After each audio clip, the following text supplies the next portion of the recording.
جی last session میں ہم لوگ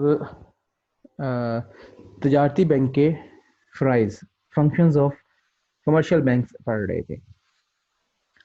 آج کا جو ہمارا سیشن ہے یہ تجارتی بینک کے فرائض میں سے ہی ایک بہت اہم فرض ہے، زر اعتبار کی تخلیق، پروسیس آف کریڈٹ کریشن.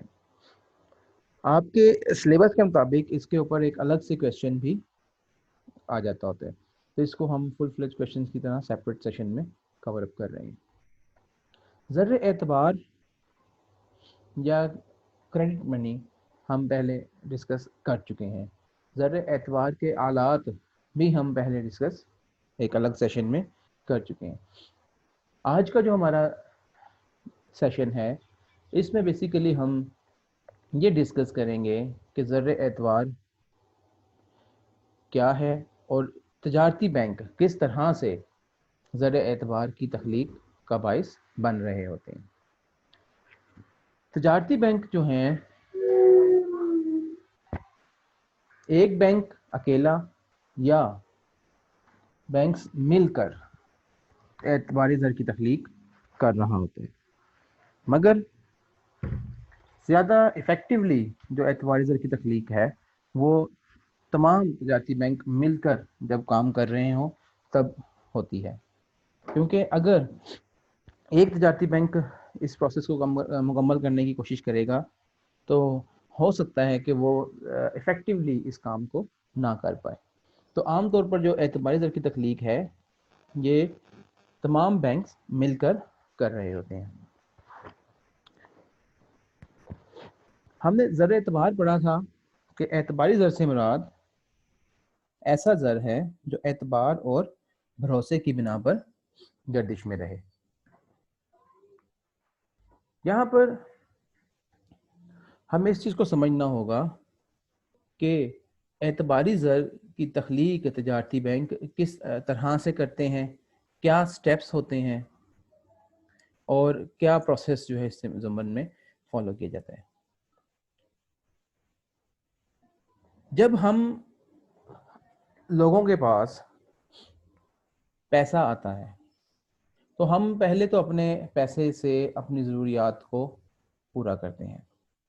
ضرورت کو پورا کرنے کے بعد ہم اپنی رقم کو بینکوں میں بطور امانت اپنے موجود اکاؤنٹ میں، کھاتے میں جمع کروا دیتے ہیں.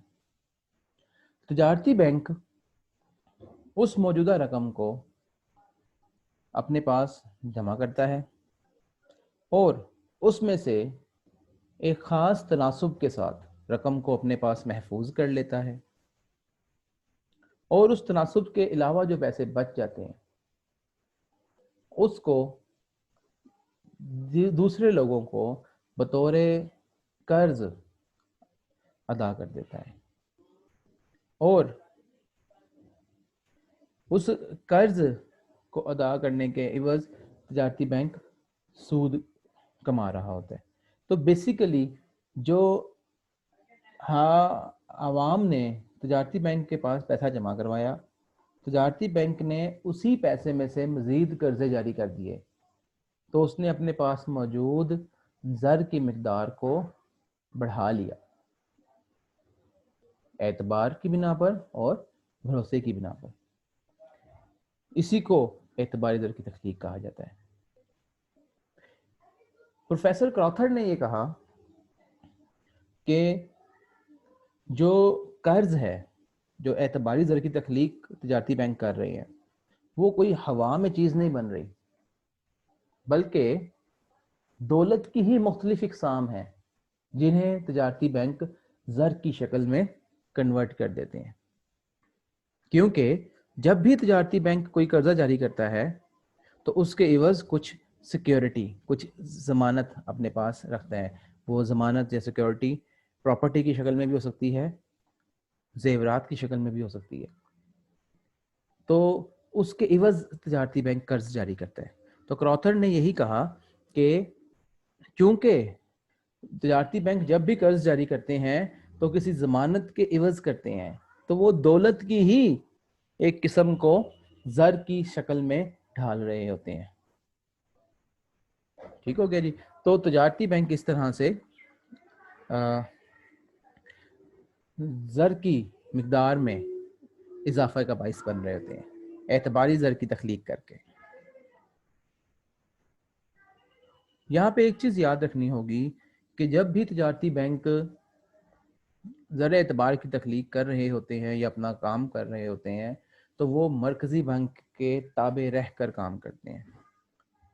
مرکزی بینک کی اصول، مرکزی بینک کی کنڈیشنز کو فالو کر رہے ہوتے ہیں ساتھ ساتھ.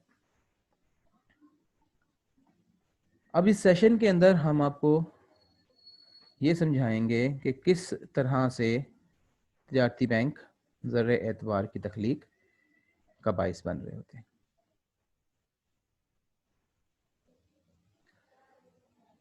دیکھیں، سب سے پہلے تو ہمیں سمجھنا ہوگا کہ زر نقد کیا ہوتا ہے. نقد زر محفوظ اسے ہم کہتے ہیں. نقد زر محفوظ جو ہے وہ ہوتا ہے جی کہ جب بھی تجارتی بینک کے پاس کوئی امانت آتی ہے تو تجارتی بینک اس امانت کا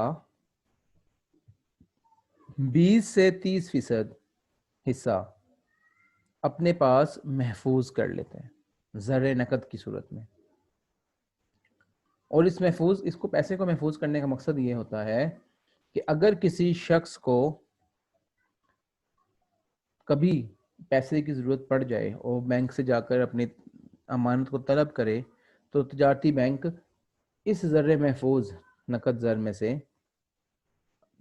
اس صارف کو، اس اکاؤنٹ ہولڈر کو اس کی ادائیگی کر دیتے ہیں. یہ جو زر محفوظ ہے اس کی تناسب مرکزی بینک بتاتا ہے کہ کتنا ہوگا. عام طور پر 20 سے 30% زر محفوظ تجارتی بینک رکھتا ہے. اور مرکزی بینک مانیٹری پالیسی کو، زرعی پالیسی کو دیکھتے ہوئے اس کی جو شرح ہے اس میں کمی یا بیشی بھی کر سکتا ہے. تو سب سے پہلے ہوتا کیا ہے جی کہ ایک نئی امانت تجارتی بینک کے پاس آتی ہے. تجارتی بینک اس نئی امانت میں سے 20 یا 30% یا 25% جو بھی شرح مرکزی بینک نے کہہ دی ہے نقد زر کی، اتنے فیصد نقد زر اپنے پاس محفوظ رکھتا ہے. بقایا کی بچی ہوئی امانت کو تجارتی بینک بطور قرض جاری کر دیتا ہے. جو قرض وہ جاری کرتا ہے وہ قرض تجارتی بینک نقد ادا نہیں کرتا، بلکہ اپنے اس کلائنٹ کا اپنے پاس ایک قرض کا کھاتہ کھول کر اس کھاتے میں وہ رقم منتقل کر دیتا ہے، جو کہ صارف بعد میں اکاؤنٹ ہولڈر جو ہے وہ چیکس کے ذریعے استعمال کرتا ہے. تو اس طرح بینکنگ چینل کے اندر وہ پیسہ گھومتا رہتا ہے. اور جب وہ پیسہ بینک کے جو اکاؤنٹ ہولڈر ہے اس کے پاس، اس کے اکاؤنٹ میں آتا ہے تو بینک یہ تصور کرتا ہے کہ جیسے ایک نئی امانت آ گئی ہے، اور اس نئی امانت کو پھر دوبارہ سے ایسے ہی ڈیل کیا جاتا ہے جیسے پہلی امانت آئی تھی، اور اس نئی امانت میں سے پھر زر نقد محفوظ رکھا جاتا ہے اور بقایا کی بچے رقم کو دوبارہ نیا قرضہ سمجھ کر جاری کر دیا جاتا ہے. تو اس طرح تجارتی بینک جو ہے وہ اپنی امانتوں کی مدد سے کئی گنا زر اعتبار کی تخلیق کر لیتے ہیں. یہاں پہ ایک چیز اور کلیئر ہونی چاہیے کہ تجارتی بینک زر اعتبار کی تخلیق نئی امانتوں کے ساتھ ساتھ ہنڈیوں کو بٹا لگا کر اور کفالتوں کی خرید و فروخت کر بھی کر سکتے ہیں. اس میں ہوتا یہ ہے کہ جب بھی کوئی کفالت کی خرید کرنا ہوتی ہے تجارتی بینک کو یا کسی ہنڈی کو بٹا لگانا ہوتا ہے تو وہ تجارتی بینک جو ہے اس کفالت کی خرید کے عوض یا ہنڈی کو بٹا لگانے کے عوض نقد رقم ادا نہیں کرتا، بلکہ رقم کو اکاؤنٹ میں ٹرانسفر کر دیتا ہے یا نئے اکاؤنٹ کے اندر کھاتہ کھول کے اس میں جمع کروا دیتا ہے، اور قرض دار کو چیک بک دے کر اس چیک بک کے ذریعے پیسہ استعمال کرنے کا کہتا ہے. تو عموماً جب پیسہ آتا ہے تو لوگ اسے کیش نہیں کراتے بلکہ وہ بینکنگ چینل میں ہی آن لائن ٹرانسفرز کی صورت میں اور آن لائن پیمنٹس کی صورت میں چلتا رہتا ہے. اور اس اماؤنٹ کو بینک دوبارہ سے نئی امانت تصور کر کے اور اس کے اوپر بھی اعتباری زر کی تخلیق کر رہا ہوتا ہے. تو اگر ہم یہ سارے پروسیس کو سم اپ کر لیں تو اعتباری زر جو ہے وہ کئی گنا تخلیق ہو جاتا ہے اصل امانت کی نسبت. بہرحال اس پروسیس کو آسانی سے سمجھنے کے لیے ہم لوگ اعتباری زر کی تخلیق کے عمل کو ایک مثال کی مدد سے سمجھنے کی کوشش کرتے ہیں. The process of credit creation, اعتباری زر کی تخلیق کا عمل دی گئی مثال کے ذریعے امید ہے کہ آپ کو آسانی سے سمجھ آ جائے گا. فرض کرتے ہیں کہ ایک بینک کے پاس 50 ملین روپے کی ایک امانت جمع کروائی جاتی ہے. پہلے کسی شخص نے اپنے بینک کے پاس 50 ملین کی امانت جمع کروائی اور ہم نے یہ فرض کر لیا کہ جو نقد زر محفوظ کی شرح ہے وہ اس وقت 20% ہے. تو 50 ملین روپے کی امانت آئی اور 20% نقد زر کی شرح ہے جو کہ مرکزی بینک نے بتا دی. تو اس طرح 50 ملین کا 20% بنتا ہے 10 ملین روپے. تو یہ تجارتی بینک کیا کرے گا, 50 ملین کی نئی امانت آئی, اس میں سے 10 ملین روپے اپنے پاس زر نقد محفوظ رکھ لے گا اپنی طلبی امانتوں کو, طلبی جو طلب ہے اس کی زر کی طلب ہے اس کو پورا کرنے کے لیے. ٹھیک ہے جی. اور جو باقی کا 40 ملین بچ گیا یعنی کہ 80%, اسے تجارتی بینک بطور قرضہ جاری کر دے گا اور اس سے منافع کمانے کی کوشش کرے گا. تو اس طرح ہوا کیا, 50 ملین کی نئی امانت آئی اور اس 50 ملین کا 20% یعنی 10 ملین روپے بینک نے اپنے پاس زر محفوظ رکھ لیا اور بقایا کا 80% یعنی 40 ملین روپے بینک نے قرض جاری کر دیا.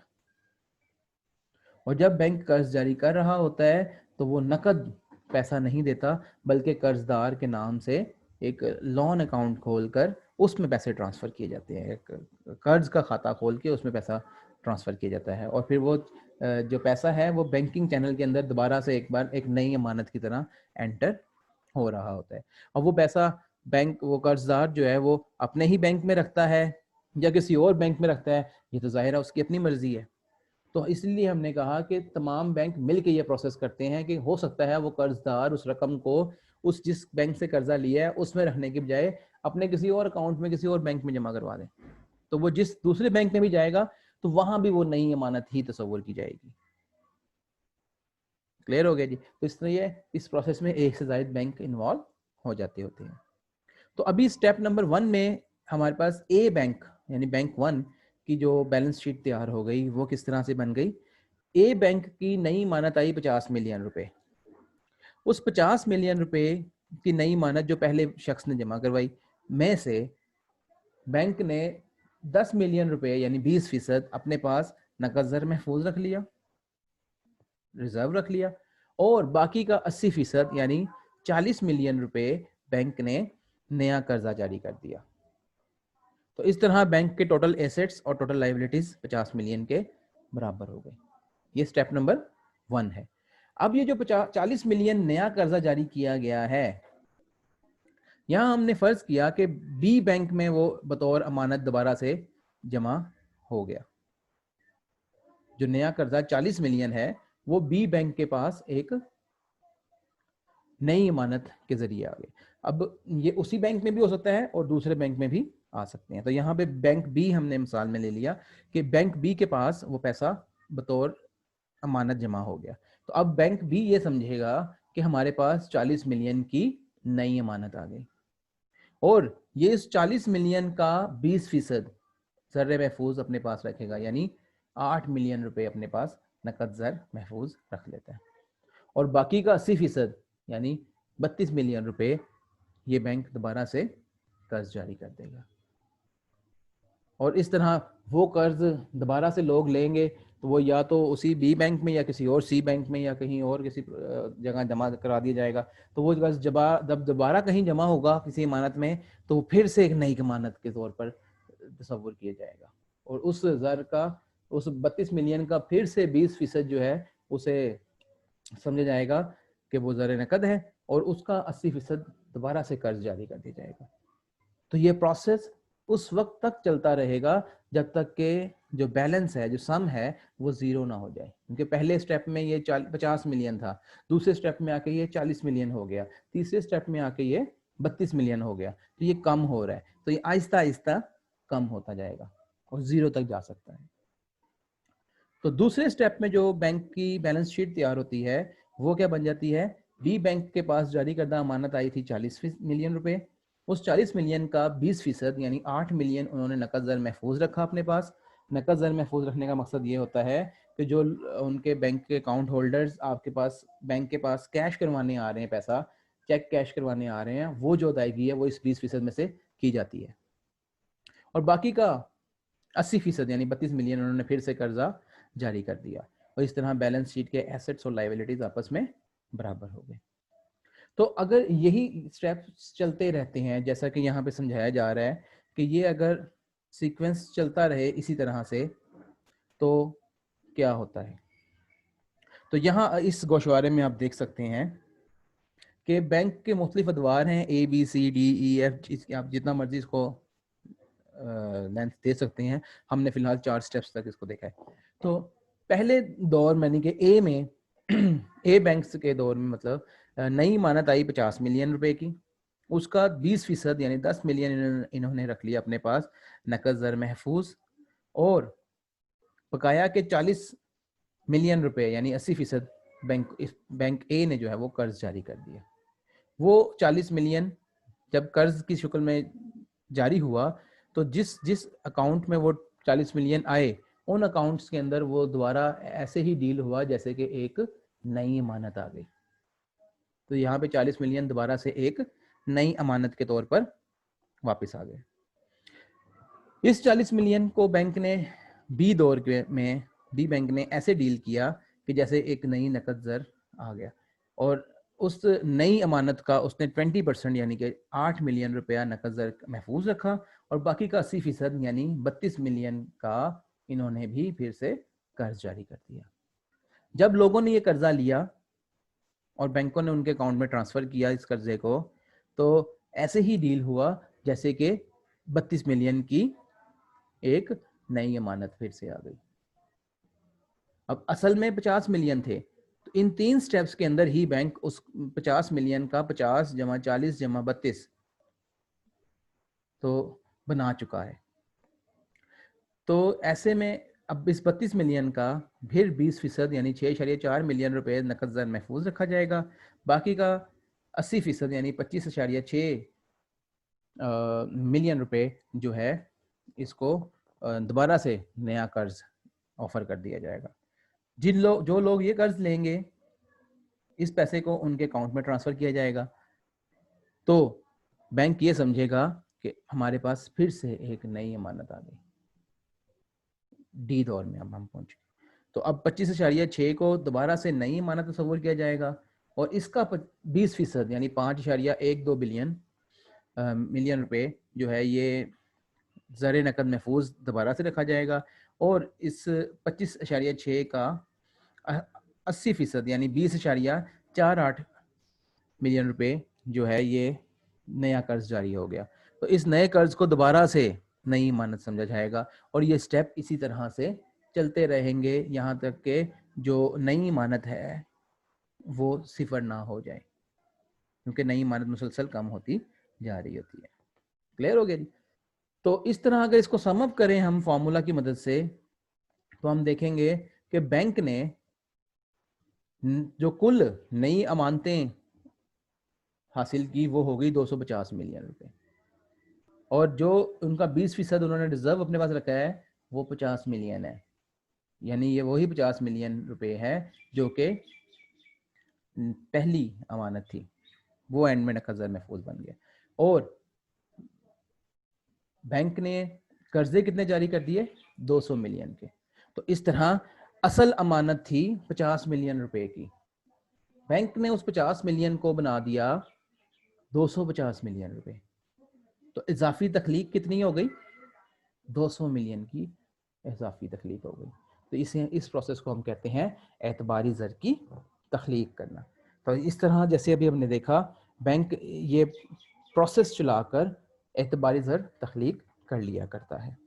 ٹھیک ہے, جیسے ہماری مثال میں 50 ملین روپے کو تجارتی بینکوں نے 250 ملین بنا دیا اور 200 ملین روپے کا جو ہے وہ زر اعتبار تخلیق کر لیا. کلیئر ہو گیا جی. تو یہ تھا اعتباری زر کی تخلیق کا پروسیس. اس پروسیس کو فالو کرتے ہوئے اعتباری بینک جو تجارتی بینک ہیں وہ زر اعتبار تخلیق کیا کرتے ہیں. اب سیکنڈ جو ہمارے پاس فیز ہے وہ ہے زر اعتبار کی تخلیق کی حد بندیاں, یعنی limitations in the process of credit creation.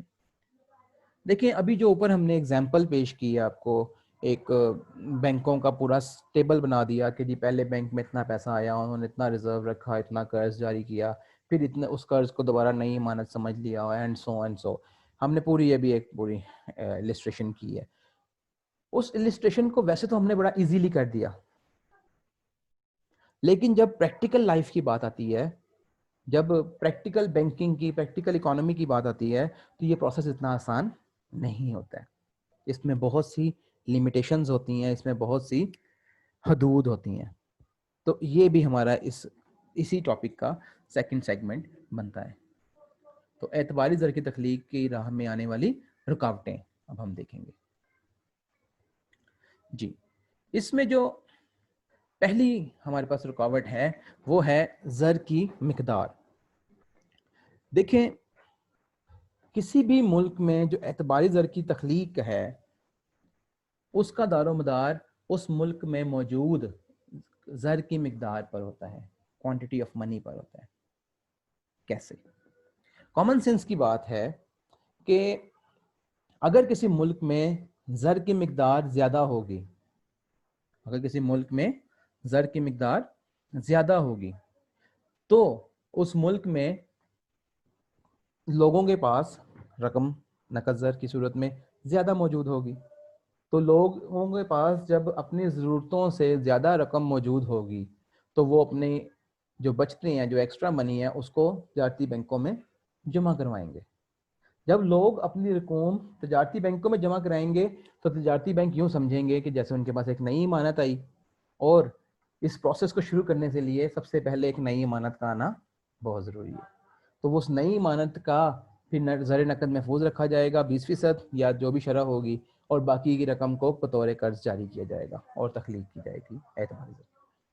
تو اگر ہمارے کنٹری میں زر کی مقدار ہی کم ہو جائے تو زر کی مقدار کم ہونے کی صورت میں لوگوں کے پاس نقد زر کم ہوگا. جب لوگوں کے پاس نقد زر کم ہوگا تو لوگ رقوم بینک میں کم جمع کروائیں گے.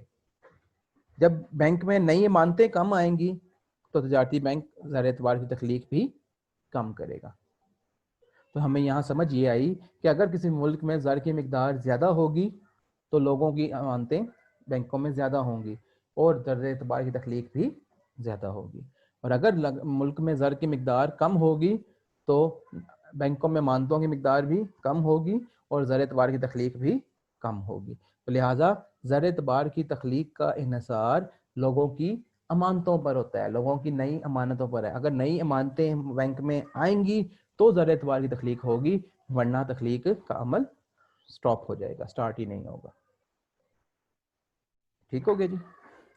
پوائنٹ نمبر 2, عوام کی زر نقد کے لیے طلب. جی, یہ پوائنٹ ہمیں کیا سمجھاتا ہے؟ دیکھیں اگر آپ کی معیشت کا نظام کچھ اس طرح کا ہے, معیشت کا نظام کچھ اس طرح کا ہے کہ لوگ اپنی ادائیگیاں اور وصولیاں نقد زر کے ذریعے کر رہے ہیں اور لوگ اپنی ضرورتوں کو پورا کرنے کے لیے نقد زر کا استعمال زیادہ کر رہے ہیں, تو ایسے سسٹم میں لوگ اپنے پاس نقد زر کی کو ترجیح دیں گے. جب عوام نقد زر کو ترجیح دے گی تو عوام چیک کو اور بینک میں پیسہ جمع کرانے کو ترجیح نہیں دے گی. تو ایسی صورت میں اعتباری زر کی تخلیق بھی کم ہوگی. اور اگر کسی معیشت میں نظام اس طرح کا ہے کہ لوگ اپنی ادائیگیاں اور وصولیاں نقد زر کی بجائے بینکنگ چینل کے ذریعے، چیکوں کے ذریعے یا آن لائن ٹرانسفرز کے ذریعے استعمال کرنے کی کو ترجیح دیں، تو ایسے نظام کے اندر لوگوں کی امانتیں زیادہ تر بینکوں میں ہوں گی اور اعتباری زر کی تخلیق بھی زیادہ ہوگی۔ تو یہاں ہمیں سمجھ یہ آئی کہ اعتباری زر کی تخلیق کا دار و مدار عوام کی نقد زر کی طلب اور چیک کے استعمال پر ہوتا ہے۔ اگر عوام زیادہ پیسے کو نقد زر کی صورت میں استعمال کریں گے تو اعتباری زر کی تخلیق کم ہوگی، اور اگر عوام نقد زر کی بجائے بینکنگ کے تھرو زیادہ ادائیگیاں اور وصولیاں کریں گے تو اعتباری زر کی تخلیق زیادہ ہوگی۔ تھرڈ پوائنٹ ہے قرض داروں کی قلت۔ جیسا کہ ابھی ہم نے پروسیس میں دیکھا، پروسیس آف کریڈٹ کریشن میں ہم نے دیکھا کہ جیسے بینک کے پاس نئی امانت آتی ہے تو بینک اس نئی امانت کا کچھ شرح اپنے پاس زر محفوظ رکھتا ہے اور بقایا کی شرح کو بطور قرض جاری کرتا ہے۔ جب لوگ قرض لے لیتے ہیں تو اس قرض کو بینک ایسے ڈیل کرتا ہے جیسے اس کے پاس ایک نئی امانت پھر سے آ گئی ہے، اور یہ پروسیس سٹارٹ ہوتا ہے۔ تو یہاں پہ اس میں لمیٹیشن کیا آئی؟ لمیٹیشن یہ آئی کہ اگر قرض دار ہی کم ہو جائیں، اگر لوگ بینکوں سے قرضہ لینے کو ترجیح ہی نہ دے رہے ہوں، اگر لوگ اپنی جو ضروریات ہیں ان کو دوستوں سے قرضہ لے کر، اپنے فرینڈز اینڈ ریلیٹیو سے سپورٹ لے کر اپنا گزارا کر لیں اور بینکنگ چینل کی طرف نہ جائیں، تو اعتباری زر کی تخلیق کا پروسیس رک جاتا ہے۔ کیونکہ اعتباری زر کی تخلیق کے پروسیس کے لیے ہر مرتبہ جو رقم ہے اس کو بطور قرض جاری ہونا بہت ضروری ہے۔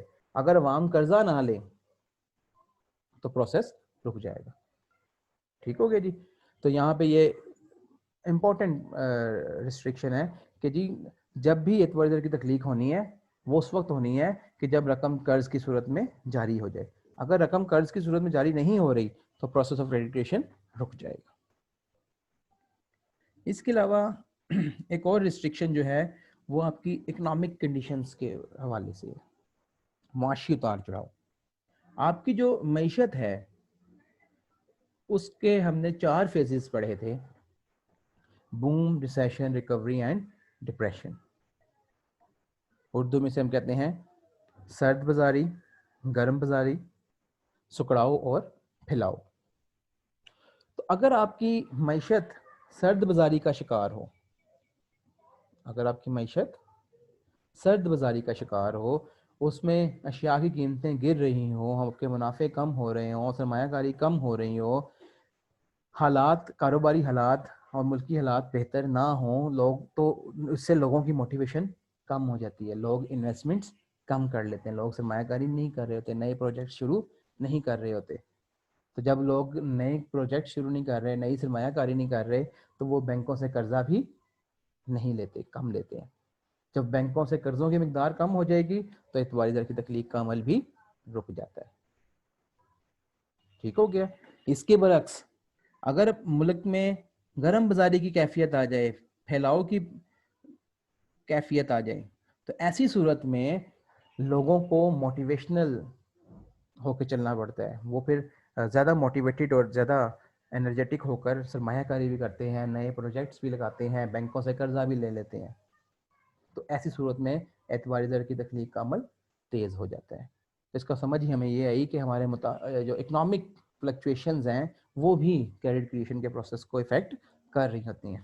اگر آپ کی اکانومی جو ہے وہ بوم کی طرف ہوگی، وہ بہتری کی طرف ہوگی، گرم بازاری کی طرف ہوگی، تو اعتباری زر کی تخلیق کا عمل تیز ہوگا۔ اور اگر آپ کی ملکی جو معیشت ہے وہ ڈپریشن کی طرف ہوگی، سکڑاؤ کی طرف ہوگی، سرد بازاری کی طرف ہوگی، تو کریڈٹ کریشن کا پروسیس رک جاتا ہے، سٹاپ ہو جاتا ہے، کم ہو جاتا ہے۔ ٹھیک ہو گیا جی؟ نیکسٹ ہے جی زر نقد کا تناسب۔ دیکھیں مرکزی بینک جو ہے وہ بیسیکلی تعین کرتا ہے کہ تجارتی بینک زر نقد اپنے پاس کتنا رکھیں گے، اور زر نقد رکھنے کا مقصد یہ ہوتا ہے کہ بینکوں کے پاس جن لوگوں نے، جن امانت داروں نے اپنی رقم لکھوائی ہے، جب ان کو کوئی طلب ہو جائے پیسے کی، جب ان کی طلبی ضروریات ہیں، ان کو پورا کرنے کے لیے بینکوں کے پاس کچھ پیسہ ہونا لازمی ہے. تو اس میں سمجھ یہ آتی ہے کہ اگر مرکزی بینک یہ کہہ دے کہ تمام تجارتی بینک جو ہیں وہ 20 کی بجائے 40% اپنے ریزرو رکھیں گے کیش ریزرو کی صورت میں. اگر مرکزی بینک یہ کہہ دے کہ تمام تجارتی بینک 20% کی بجائے 40% زر نقد رکھیں گے محفوظ, تو ایسے میں کیا ہوگا کہ جو نیا قرضہ جاری ہونے کی شرح ہوگی وہ ہو جائے گی 60%, تو قرضے کم جاری ہوں گے. اور اگر مرکزی بینک کہہ دے کہ زر نقد کا تناسب جو ہے وہ 20 کی بجائے 15% ہے, تو ایسی صورت میں 85% قرضے جاری ہوں گے. تو سمجھ یہ آئی کہ اگر زر نقد کا تناسب جو ہے وہ بڑھا دیا جائے گا مرکزی بینک کی جانب سے تو زر اعتبار کی تخلیق کم ہو جائے گی, اور اگر زر نقد کا تناسب کم کر دیا جائے تو زر اعتبار کی تخلیق بڑھ جاتی ہے. تو اس کا مطلب یہ ہوا کہ مرکزی بینک ملکی معیشت کے اعتبار سے اس تناسب کو کم یا زیادہ کر سکتا ہے. نیکسٹ ہے جی ضمانتی اثاثوں کی کمی. ابھی ہم نے جب پروسیس دیکھا کریڈٹ کریشن کا تو اس پہ ہم نے یہ دیکھا تھا کہ بینک جو ہے جب بھی نئی امانت آتی ہے اس میں سے کچھ پیسے اپنے پاس ریزرو رکھتا ہے, باقی کا قرض جاری کرتا ہے. لیکن یہاں یہ چیز اہم ہے کہ جب بھی بینک قرض جاری کرتا ہے تو وہ ہمیشہ کچھ نہ کچھ مناسب ضمانت رکھ کے قرض جاری کرتا ہے. بینک اپنے گاہکوں سے حصص کی شکل میں, گولڈ کی شکل میں, جائیداد کی کاغذات کی شکل میں, پراپرٹی کی شکل میں کچھ نہ کچھ ضمانت بطور گروی یا بطور رہن مانگتا ہے. تو بینک جو ہے جب بھی قرض جاری کرتا ہے تو بغیر سیکیورٹی کے کبھی بھی جاری نہیں کرتا. اسی لیے پروفیسر کراؤتھر نے کہا ہے کہ بینک فضا میں زر اعتبار کی تخلیق نہیں کرتا بلکہ یہ دولت کی ہی مختلف اشکال کو زر کی شکل میں بدل دیتا ہے. تو یہاں سمجھ یہ آئی کہ جب بھی بینک قرض جاری کرتا ہے تو وہ کسی ضمانت کی بنا پر کرتا ہے. تو اگر عوام کے پاس ضمانتی اثاثے کم ہوں, عوام کے پاس ایڈیکویٹ سیکیورٹی نہ ہو تو بینک ان کو قرض جاری نہیں کرتا. تو یعنی کہ کریڈٹ کریشن کا جو پروسیس ہے وہ ضمانتوں کی بنا پر آ کر رک جاتا ہے. اگر بینک عوام کے پاس, لوگوں کے پاس کوئی ریزنیبل لیول کی ضمانتیں نہ ہو, اثاثے نہ ہوں, تو ایسی صورت میں بینک قرض جاری نہیں کرتا اور کریڈٹ کریشن کا پروسیس رک جاتا ہے. ٹھیک ہو گیا جی. نیکسٹ ہے جی بینکوں کا تعاون. ابھی ہم نے جب اس پہ ٹاپک سٹارٹ کیا تو میں نے آپ کو سمجھایا تھا کہ جی کریڈٹ کریشن کا جو پروسیس ہے وہ اکیلا بینک اسے پراپرلی نہیں کر سکتا, یہ تمام تجارتی بینک مل کر پروسیس چلا رہے ہوتے ہیں.